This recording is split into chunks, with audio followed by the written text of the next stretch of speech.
There are people who can't let you in. Not won't, can't.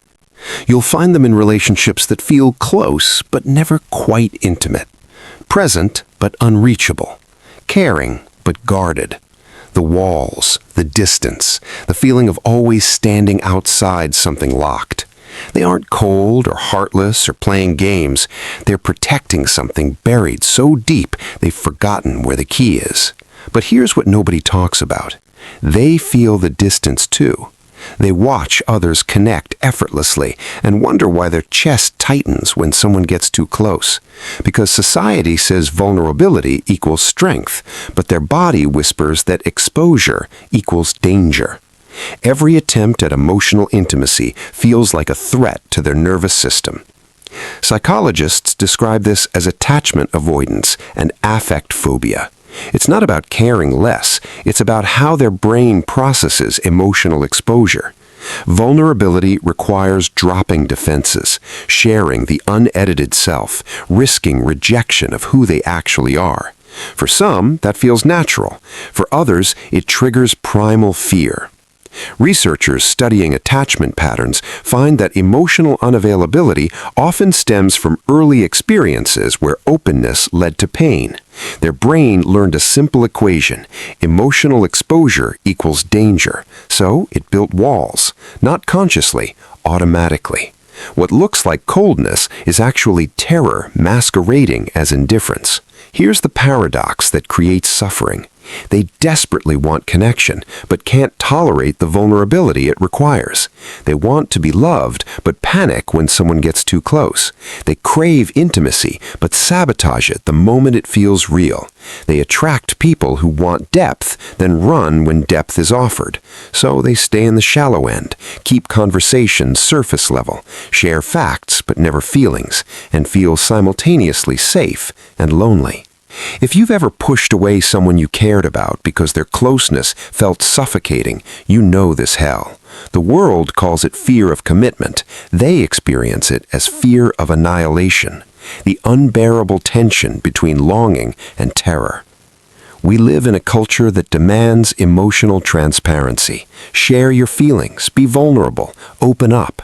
Those who can't get labeled commitment phobic, emotionally stunted, incapable of real love. But what if the framework misses something crucial?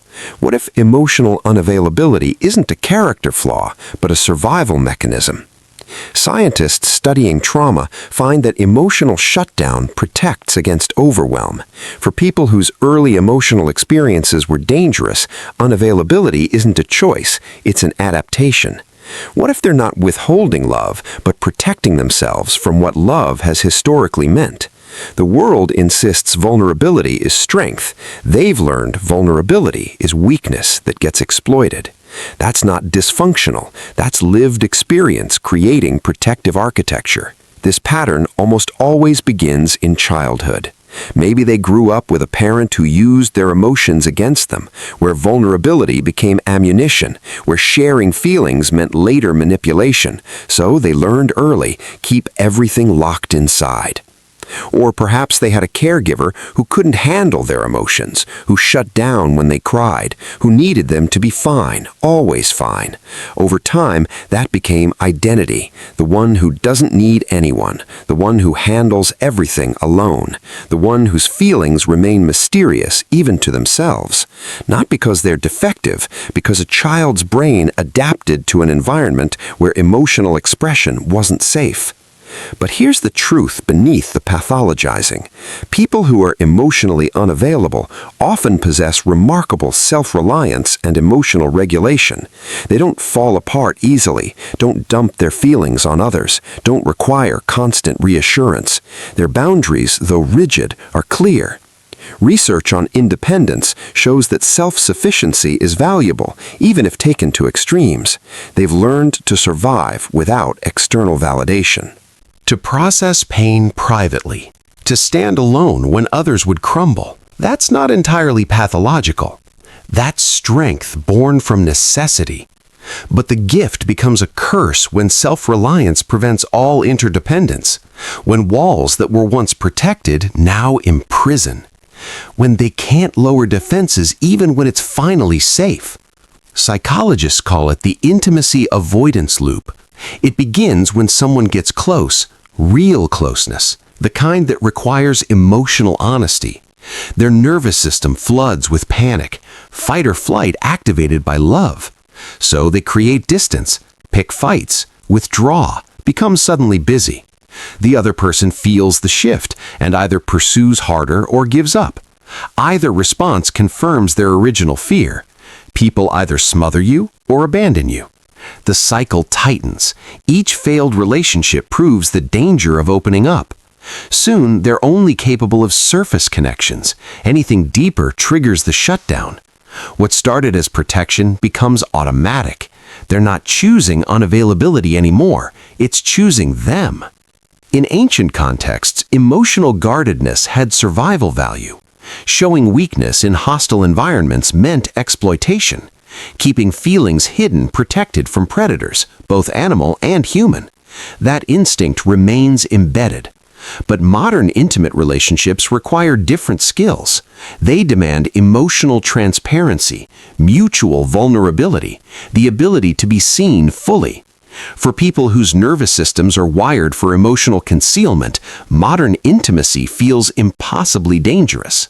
They're not rejecting love, they're operating with ancient protective mechanisms in contexts that require opposite responses. It's not unwillingness, it's incompatibility between their wiring and relationship demands. They're trying to be emotionally available with a nervous system designed for emotional lockdown. The path forward isn't forcing themselves to suddenly become vulnerable. It's slowly, carefully learning that emotional exposure can be survived. Therapists recommend graduated vulnerability with safe people. That might mean sharing one small true feeling, noticing you survived it, sharing another, building evidence that openness doesn't always equal pain, that some people can hold your emotions without weaponizing them. It means finding partners who respect their pace, who don't demand emotional nakedness immediately, who understands that trust builds slowly. The goal isn't becoming someone who shares everything with everyone. It's developing the capacity to share something real with someone worthy. It's learning the difference between protective boundaries and prison walls. Why does emotional availability feel impossible? Because somewhere deep they learned that showing their real self leads to abandonment or attack, that people can't be trusted with the tender parts, that love is conditional on performance, not presence. So they show up as the edited version, the acceptable self, the one who's fine, always fine. Psychologists studying shame explain that emotional unavailability often protects against core wounds. If no one sees the real you, no one can reject the real you. The logic is perfect and devastating. They've chosen loneliness over the risk of authentic rejection, chosen safety over being known. It's not that they can't feel, it's that feeling everything while showing nothing has become their only mode of survival.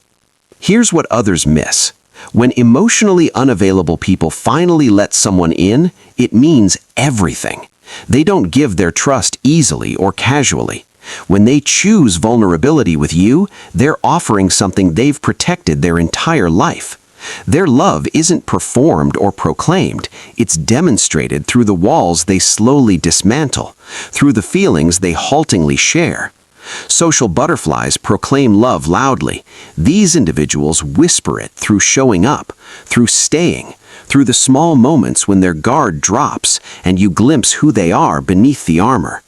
They've learned that real intimacy isn't a constant emotional display, it's the courage to be seen despite terror. That's not less than other forms of love, it's different, harder won, deeper. People who are emotionally unavailable aren't broken beyond repair. They're protecting wounds that haven't healed yet. They've learned that their emotional unavailability makes sense given their history, that self-protection isn't the same as self-sabotage. They're discovering they can honor their need for safety while slowly expanding their capacity for openness, can choose people who've earned their vulnerability instead of performing it for everyone, can communicate their limits instead of disappearing when things get real. The path forward isn't becoming emotionally reckless, it's becoming emotionally brave in small, sustainable doses. When they finally let someone see them fully, it's not performance, it's trust, hard-earned, carefully given, genuinely offered. That's not unavailability anymore. That's a conscious, courageous presence.